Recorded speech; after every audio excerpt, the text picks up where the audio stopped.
Hi மக்களே! இன்னைக்கு நம்ம சேனல்ல என்ன ஸ்பெஷல்னு பார்த்தீங்கன்னா, கருவாட்டு குழம்பு வாங்க எப்படி செய்யுதுன்னு பார்க்கலாம். ரொம்ப ஈஸியா, சிம்பிளா சொல்லி தர போறேன். மோஸ்ட்லி பார்த்தீங்கன்னா, இது இந்த மழை டைம்ல, கோல்டா இருக்கிற டைம்ல கண்டிப்பா எல்லாருக்குமே யூஸ் ஆகும். அந்த டைம்ல சாப்பிட்டீங்கன்னா, அந்த தொண்டைலாம் ஒரு மாரி சளி கோத்த மாரி இருக்கும். அதெல்லாம் ஃப்ரீ ஆயிடும். பாடியும் நல்லா பார்த்தீங்கன்னா, எனர்ஜியா இருக்கும். நீங்களும் உங்க வீட்ல ட்ரை பண்ணி பாருங்க. ஃபர்ஸ்ட்டு கடாய் காஞ்ச உடனே அதில கடுகு ஆட் பண்ணிக்கிறோம். கடுகு ஆட் பண்ண பிறகு பார்த்தீங்கன்னா, பெரிய வெங்காயம். நம்ம 2 பெரிய வெங்காயம் எடுத்திருக்கோம். அந்த பெரிய வெங்காயம் பார்த்தீங்கன்னா, நல்லா பொடுசா கட் பண்ணி வச்சுருக்கோம். அந்த பொடுசா கட் பண்ண பெரிய வெங்காயத்த ஆட் பண்ணிக்கிறோம். நெக்ஸ்ட்டு பார்த்தீங்கன்னா, சின்ன வெங்காயமும் நம்ம இதில ஆட் பண்ண போறோம். நீங்க இந்த மாரி செஞ்சீங்கன்னா, வெங்காயம், தக்காளி நல்லா அதிகமா போட்டு செஞ்சீங்கன்னா, கிரேவி நல்லாயிருக்கும். டேஸ்ட்டாவும் இருக்கும் உங்களுக்கு சாப்பிட்றதுக்காக. இப்போ பார்த்தீங்கன்னா, நம்ம சின்ன வெங்காயமும் ஆட் பண்ணியிருக்கோம். நல்லா வதங்கி வரட்டும். இப்போ பார்த்தீங்கன்னா, நம்ம நெக்ஸ்ட்டு கல் உப்பு ஆட் பண்ணிக்க போறோம். ஓகேங்களா? ஏன்னா அப்போ தான் பார்த்தீங்கன்னா, அந்த வெங்காயம் பார்த்தீங்கன்னா, அதில் இருக்க தண்ணிலாம் சீக்கிரம் இறங்கி நல்லா வதங்கி வரும். கூடவே கொஞ்சம் ஒரு 1/4 டீஸ்பூன் மஞ்சள் பொடி ஆட் பண்ணிக்கிறோம். ஏன்னா அந்த வெங்காயம் வதங்கும்போது பார்த்தீங்கன்னா, உங்களுக்கு கலர் ஒரு மாரி சேஞ்ச் ஆகும். ப்ரௌனிஷா கருப்பு கலராக சேஞ்ச் ஆகும். அந்த மாரி ஆகாம இருக்கிறதுக்காக நீங்கள் மஞ்சத்தூள் ஆட் பண்ணிக்கிட்டிங்கன்னா, அந்த மாரி ஆகாதுங்க. அதனால் மஞ்சள் பொடி ஆட் பண்ண பிறகு நெக்ஸ்ட்டு பார்த்தீங்கன்னா, கருவேப்பிலை ஆட் பண்ணியாச்சு. அதே போல் பார்த்திங்கன்னா, நம்ம இப்போ தக்காளி நல்லா பொடுசாக கட் பண்ணி வச்சுருக்கோம். அந்த 2 தக்காளி எடுத்திருக்கோம். ஓகேங்களா? உங்களுக்கு தேவையான அளவு நீங்கள் ஆட் பண்ணிக்கலாம். நான் 2 பேருக்கு செய்கிறேன்.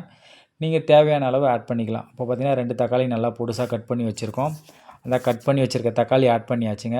ஆட் பண்ணிவிட்டு நீங்கள் நல்லா மிக்ஸ் பண்ணி விடுங்க. மிக்ஸ் பண்ணிவிட்டு மீடியம் ஃப்ளேமில் வச்சிங்கன்னா, தக்காளி நல்லா குழஞ்சி வரும். குழஞ்சி வந்த பிறகு தான் நம்ம பார்த்திங்கன்னா, அதில் மிளகாய் தூள், மல்லித்தூள் அந்த மசாலாலாம் ஆட் பண்ண போகிறோம். ஓகேங்களா? இப்போ இது நல்லா குழஞ்சி வரட்டுங்க. நம்ம இடையில என்ன பண்ண போகிறோம் பார்த்தீங்கன்னா, நல்லா தண்ணி காஞ்சிச்சுங்க. சுடு தண்ணி வச்சுருக்கோம் கருவாடு கழுவுறதுக்கு. நம்ம பார்த்தீங்கன்னா, வாழை கருவாடு தாங்க எடுத்திருக்கோம். இப்போது தண்ணி நல்லா காஞ்சிடுச்சு. நம்ம ஆஃப் பண்ணியாச்சுங்க. ஆஃப் பண்ணிவிட்டு அந்த தண்ணியில் கருவாடு போட்டுட்டோம். போட்டுட்டு ஒரு 5 மினிட்ஸ் நீங்கள் விட்டிங்கன்னா போதும். அந்த மேலே இருக்கிற அழுக்கெல்லாம் இந்த மாதிரி வந்துடும். நெக்ஸ்ட்டு நீங்கள் என்ன பண்ணலாம், இந்த மாதிரி ஒரு கரண்டி போட்டு கிளறி விட்டு பக்கத்துலேயே சிங்க் இருந்துச்சுன்னா, நீங்கள் கொஞ்சமாக தண்ணி திறந்துட்டு அப்படியே ஒரு கருவாடை கழுவி சைடில் முள்ளுலாம் நல்லா தெரியும். அந்த முள்ளுலாம் பிச்சு விட்டுடலாம். ஓகேங்களா? அது ஒரு பக்கம் க்ளீனிங் ஒர்க் நடக்கட்டுங்க. நெக்ஸ்ட்டு நம்ம பூண்டு ஒரு 10 பல்லு பூண்டு ஆட் பண்ணியிருக்கோம். நீங்கள் பார்த்தீங்கன்னா, கருவாட்டு குழம்புக்கு இந்த மாதிரி பூண்டு ஆட் பண்ணிங்கன்னா நல்லா டேஸ்ட்டாக இருக்கும். பூண்டு ஆட் பண்ணிவிட்டு நெக்ஸ்ட்டு பார்த்தீங்கன்னா, ரெட் சில்லி தனி மிளகாய் தூள் ஒரு 1 1/2 ஸ்பூன் போடுறோம். நெக்ஸ்ட்டு பார்த்தீங்கன்னா, மல்லிப்பொடி ஒரு 1/2 ஸ்பூன் போடுறோம். கரம் மசாலா ஒரு 1/4 டீஸ்பூன் போடுறோம். ஓகேங்களா? இதெல்லாம் போட்டுட்டு நெக்ஸ்ட்டு பார்த்திங்கன்னா, நம்ம நார்மலாக குழம்புக்கு யூஸ் பண்ணோம் பார்த்திங்களா, குழம்பு மிளகாய் தூள் அது ஒரு 2 ஸ்பூன் போடுறோம். ஓகேங்களா? இப்போ இந்த மிளகாத்தூள் எல்லாம் மசாலாலாம் போட்டோம் இல்லைங்களா, அது எல்லாத்தையுமே இந்த எண்ணெயிலே ஒரு 2 மினிட்ஸ் லோ ஃப்ளேமில் வச்சு இந்த மாதிரி நீங்கள் வதக்கி விட்டிங்கன்னா, அந்த மிளகாத்தூளில் இருக்கிற பச்சை வாசனை எல்லாமே போயிடும். ஓகேங்களா? இந்த மாதிரி அடி பிடிக்கும். அதனால் நீங்கள் லோ ஃப்ளேமில் வச்சுட்டு நீங்கள் பண்ணிங்கன்னா ரெடி ஆகிடும். ஓகேங்களா? இப்போ நம்ம இதில் தண்ணி ஆட் பண்ணிக்க போகிறோம். தண்ணி ஆட் பண்ணி கொஞ்சமாக, ஏன்னா இது இல்லாமல் நம்ம புளி தண்ணி வேறு ஊற்ற போகிறோம். ஓகேங்களா? இப்போது இந்த அளவு தண்ணி ஊற்றி நீங்கள் நல்லா கொதிக்க விடுங்க. கொதிக்க விட்டுட்டு நெக்ஸ்ட் நீங்கள் புளி தண்ணி வேறு ஊற்றுவீங்க. இது கொதித்து வந்த பிறகு அதுக்கப்புறம் நம்ம புளி தண்ணி ஆட் பண்ணோம். அப்புறம் புளி தண்ணி ஆட் பண்ணி கொதித்த பிறகு நெக்ஸ்ட் நம்ம லாஸ்ட்டாக தான் கருவாடு போட போகிறோம். ஓகேங்களா? இந்த கருவாடு குழம்பு பார்த்திங்கன்னா, நீங்கள் செய்ய தெரியாதவங்க கூட செய்யலாம். ஓகேங்களா? நம்ம நார்மலாக காரக்குழம்பு எப்படி செய்வோமே சேம் அதே தான். எல்லாமே ரெடி பண்ணி கொதித்து வந்த பிறகு இதில் கருவாடு க்ளீன் பண்ணுறது தாங்க மேட்ரு. நீங்கள் சுட தண்ணி போட்டு க்ளீன் பண்ணிட்டீங்க அப்படின்னா சூப்பராக அல்டிமேட்டாக இருக்கும். நீங்கள் சுட தண்ணியில் நல்லா வாஷ் பண்ணிவிட்டு நீங்கள் கருவாடு கேட்டு வாங்கும்போதே பார்த்தீங்கன்னா 2 டைப்பாக வச்சுருப்பாங்க. அதிகமாக உப்பு இருக்கிறது, கொஞ்சம் உப்பு கம்மியாக இருக்கிறது இருக்கும். ஓகேங்களா? நீங்கள் உப்பு கம்மியாக இருக்கிறது வாங்கினாலும் நீங்கள் கழுவி தான் ஆகணும். இந்த மாதிரி இருந்தாலும் கழுவி தான் ஆகணும். நீங்கள் சுட தண்ணி போட்டு கழுவினீங்கன்னா ரொம்ப ஈஸியாக உங்கள் வேலை முடிஞ்சிடும். ஓகேங்களா? நம்ம கருவாடு க்ளீன் பண்ணி வச்சுருக்கோம் சைடில், போடும்போது காமிக்கிறேன். இப்போது கொதித்து வந்துடுச்சுங்க.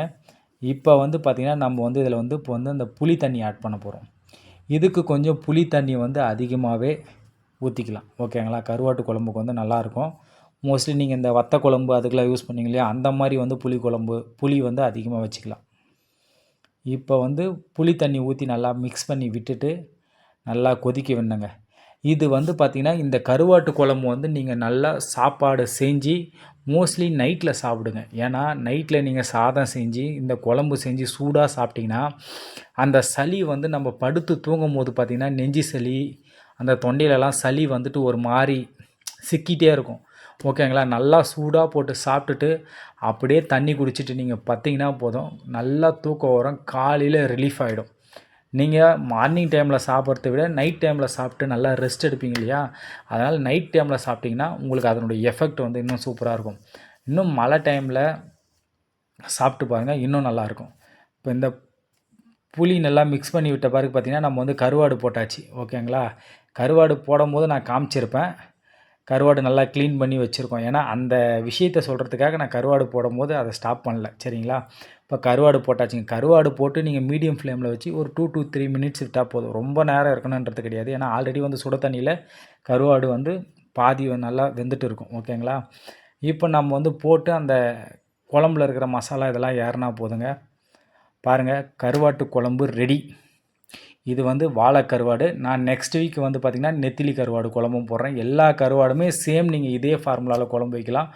நீங்களும் உங்கள் வீட்டில் ட்ரை பண்ணி பாருங்கள். ட்ரை பண்ணி பார்த்துட்டு எப்படி இருக்குன்னு சொல்லிட்டு கமெண்ட் பண்ணுங்கள், லைக் பண்ணுங்கள், சேனலை வந்து சப்ஸ்கிரைப் பண்ணுங்கள்.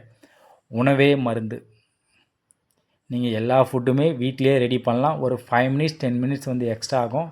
நீங்களும் வீட்டில் ட்ரை பண்ணி பார்த்துட்டு கமெண்ட் பண்ணுங்கள். தேங்க்யூ.